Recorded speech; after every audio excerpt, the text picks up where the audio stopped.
छत्रपति संभाजीनगर जिले में मंत्री अतुल सावे ने महापौर पद के लिए अपने दल के सक्षम उम्मीदवार होने की जानकारी दी। अतुल सावे ने कहा कि हमारे पास कई सक्षम उम्मीदवार हैं जो शहर के विकास को समझते हैं और महापौर बनने के योग्य है। हालांकि उन्होंने किसी का नाम स्पष्ट नहीं किया, लेकिन आरक्षण सोड़त के बाद उनका विश्वास है कि योग्य उम्मीदवार ही महापौर पद संभालेंगे। इस बयान से संभाजीनगर की महापौर राजनीति में सस्पेंस और उम्मीदों का माहौल बना हुआ है। आमच्याकडे भारतीय जनता पार्टीकडे अनेक ओपन मधले आमचे नगरसेवक निवडून आलेले आहेत, त्यामुळे आम्हाला तशा कुठल्याही प्रकारची अडचण येणार नाही कुठली।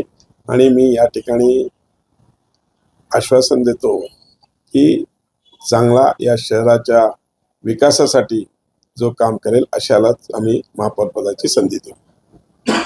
किती जण इच्छुक आहेत असं काही सांगा, किंवा कोण रेस आता आरक्षण कुठल्या प्रकारे सुटणार याची उत्सुकता होती। आता उमेदवार कोण कोण असतील याची उत्सुकता आहे। मी सांगितलं ना, अनेक उमेदवार आहे, मी कोणाचे नाव घेणे चुकीचे होईल, पण सगळेच चांगले सक्षम आम्ही उमेदवारी देतानाच सक्षम उमेदवारांना उमेदवारी दिलेली आहे आणि त्यामुळे नक्कीच यांच्यापैकी चांगल्या उमेदवारांना मी त्यांना सक्षम उमेदवारालाच आम्ही महापौर पदाची संधी देऊ। मराठवाड्यातल्या उमेदवारी देताना जी कसरत लागली होती, आता पुन्हा एकदा हे निवडण्यासाठी देखील महापौर निवडण्यासाठी नाही, आमची कोर कमिटी आणि आमचे पक्षश्रेष्ठ माननीय देवेंद्रजी फडणवीस साहेब असतील, आमचे प्रदेश अध्यक्ष असतील माननीय रवींद्र चव्हाण साहेब आणि आमचे प्रभारी बावनकुळे साहेब असतील, या सगळ्यांशी चर्चा करून आम्ही महापौरचा कॅन्डिडेट ठरवू। मराठवाड्यात सुद्धा इतर 4 महानगरपालिकेत ठिकाणी भाजप सत्ता स्थापन करू शकतं, तिथेही आरक्षण सोडत जालन्याला आहे। विशेष म्हणजे जालन्यामध्ये बऱ्याच जणांना उत्सुकता आहे, पहिल्यांदा ती महानगरपालिका झालेली आहे, ते एससी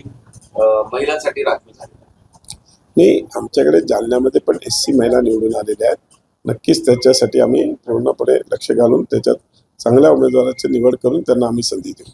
सर, तुम्ही नांदेडचे पालकमंत्री आहेत, भाजपकडे महानगरपालिका महापालिकेमध्ये आम्हाला यश मिळालेलं आहे आणि नांदेडचा महापौर 100% आमचा होणार आहे। आणि मी सांगितलं तेच की आम्ही तिकीट देतानाच सगळ्यांना योग्य चांगल्या सक्षम उमेदवारांना दिलेलं आहे, म्हणून त्याच्यातलाच उमेदवार निवडून आम्ही त्यांना निवडून आणू, म्हणजे त्यांना महापौर करू। नांदेडमध्ये अपवाद वगळता पहिल्यांदा भाजपचा महापौर नाही, माननीय माजी मुख्यमंत्री अशोक चव्हाण साहेब आल्यानंतर आमची नक्कीच तिकडे ताकद वाढलेली आहे आणि त्या ताकदीमुळे आज आमच्याकडे तिकडे आज मेजॉरिटी आली आहे आणि नक्कीच त्या मेजॉरिटीमुळे आम्हाला तिकडे महापौर करण्यात काहीच अडचण होणार नाही।